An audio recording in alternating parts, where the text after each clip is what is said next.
My name is Duddits, I do builds and stuff. Today I've got an absolutely disgusting hunter build for you.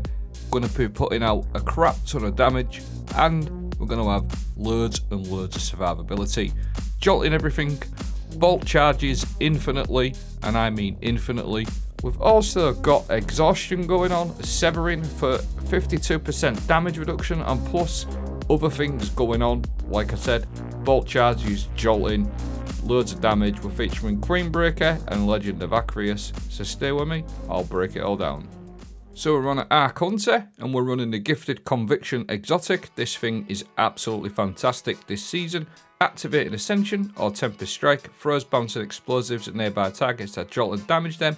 Jolting targets grants you damage resistance, 25% for 1 stack, 40% for 2, and a massive 50% damage reduction, which is absolutely crazy.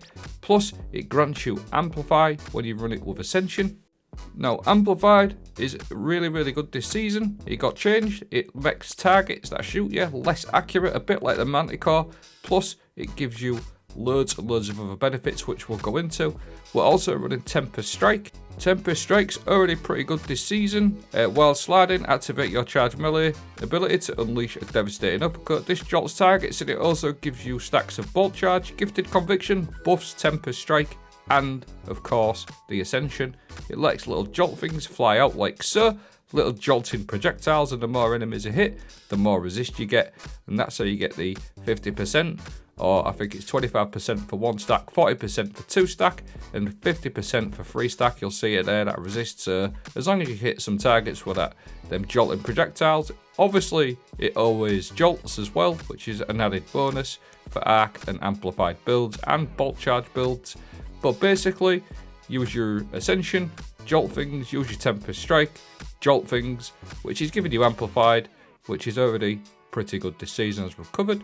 Now, if you run Gambler's Dodge, every time you use your Ascension near enemies, this is going to give you a Tempest Strike because it fully recharges your melee ability. So you can keep looping this as long as you've got your Ascension and you're near enemies, you'll loop there and you'll get your melee straight back, which is really good. So you can sort of loop the play, you can do an Ascension and then go do a melee.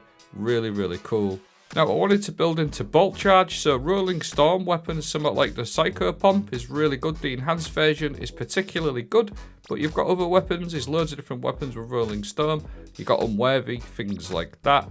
But when you're amplified and you've got the enhanced version, just look how much bolt charge you get. I'm on 3 there, 2, straight away bang up to 10. So you pretty much got a full on bolt charge, like infinitely all of the time. And because you're getting amplified with the Gifted Conviction, this is just going to aid the cause.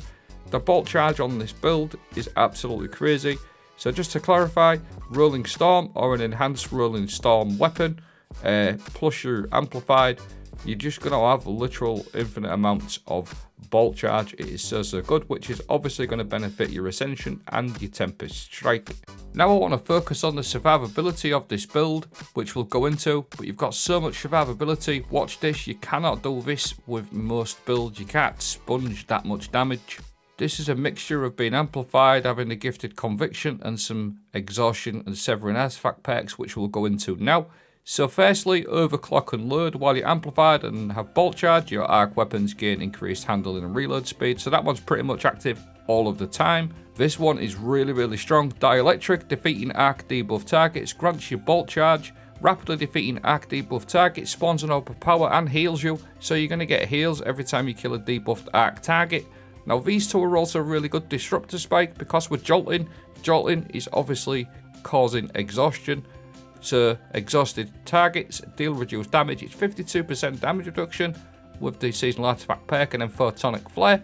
Defeating an exhausted or severed target with arc damage causes a blinding detonation. These two paired together are an absolute joke. You can sponge so much damage. And then finally, the last couple, flashover, because we're going to have bolt charges. Whenever you gain maximum bolt charge, you also become amplified and you deal more damage. And then even more bolt charges with Defibrillate and Blast. Every time you stun a champion, you're going to get maximum bolt charge. So even more bolt charge for this build. But these two are absolutely crucial for the survivability of this build. The Disruptor Spike and the Photonic Flare. You're going to get 52% damage reduction from exhausted enemies with this, and then Photonic Flare. Every time you defeat an exhausted enemy, like I said, you're going to dove all the time via Jolt. Everything's jolted with this build, so you're going to cause blinding blasts as well. Now, you've also got your Gifted Conviction damage reduction and your Amplified damage reduction. It's an absolute joke. Really, really massive damage reduction with this build. I can't stress too enough how strong this is. So this enables you to get right up close with your Gifted Conviction and your Tempest Strike and just deal with things like a nutcase. You can literally get up close, destroy things. Now, sort of like going back to what we just talked about with all the bolt charges, you've got your Rolling Thunder perk going as well. So you've got bolt charges left, right and centre. Everywhere you're going to see lightning strikes everywhere. You've got your jolting from your Gifted Conviction, and this is just not even talking about the fragments to this build yet, or some really strong weapons that suit this. This currently is the hardest version Lost Sector. I mixed it up a little bit because I really wanted to test the differences between the two Lost Sectors, the lower one and then the expert sort of version, and I couldn't really tell any difference, honestly. Just having that extra couple of champs, that's the only thing I noticed with regards to damage reduction. I hardly noticed at all. So the hardest difficulty Lost Sector, take it from me, very, very spongy. Now, let's talk about some monster weapons. The Queenbreaker's Bow. Forgive me, don't judge me. I haven't got the catalyst yet, but the catalyst on this gets rewind rounds. I haven't got it yet. I'm going to go and try my best to get it tonight when I've got a bit of time. But the Queenbreaker Linear Fusion Rifle Arc is absolutely shredding at the moment. Even without the catalyst, it absolutely wrecks. Really, really good. So this is just one option. We're just going to go over the Queenbreakers because you've got all that survivability like I've just been banging on about for a good few minutes. But obviously with the Queenbreaker, it is a linear fusion rifle. That's going to proc your particle reconstruction. You got your Gathering Storm or another super on top of there for damage. If you need to do some damage, you can throw your Gathering Storm. Bearing in mind you'll have a bolt charge. You can literally pull your Queenbreaker's bow while your Gathering Storm's doing damage and put out some seriously good damage for bosses, champions and even DPS situations. I could see this being really good. Get your Gathering Storm down, get your Queenbreaker's bow out, double damage, you're doing 2 sources of damage there as well. Plus you could probably run in there with your Tempest Strike if needed. Like I said, Queenbreakers is just absolutely phenomenal this season with the particle reconstruction. It's really, really solid and it easily deals with champions and sort of like Lost Sector bosses and things like that. Even without rewind rounds, it's just an absolute joke. Now another one is really strong. Just a legendary weapon is this fusion rifle that I got, again with Rolling Storm. Again, particle reconstruction, something that can pair up really, really nicely with the Queenbreaker's Bow. And again, them 2 seasonal artifact perks that I told you about, the killing the exhausted enemies, causing that blinding blast, it just fits nicely. And nothing really bothers you when you've got this going because they're all blinded. They will just shoot randomly at the last location, but that's just even more damage reduction because if you keep blinding them, they're not going to be able to shoot you.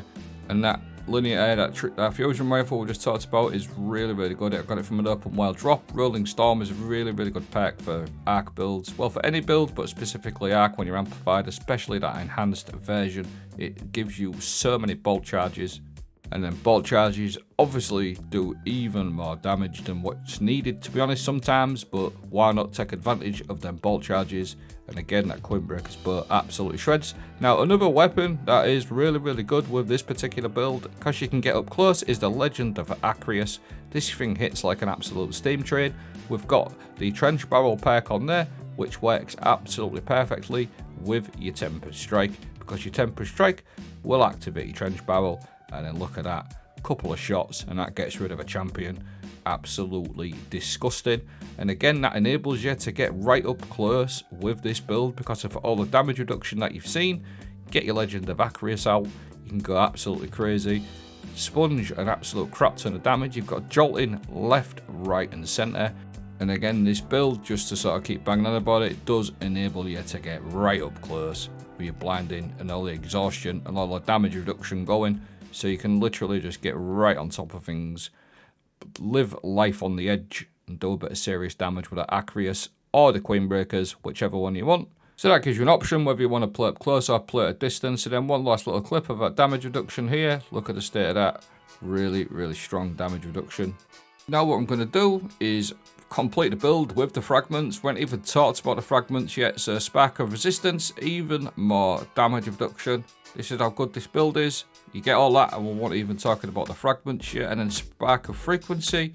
While you're amplified, the effects are increased, and also your melee hits increase your equipped weapons reload speed and stability, and you get increased stacks of bolt charge, spark of discharge, arc weapon final blows have a chance to create an ionic trace. Every time you pick up an ionic trace, it gives you a stack of bolt charge.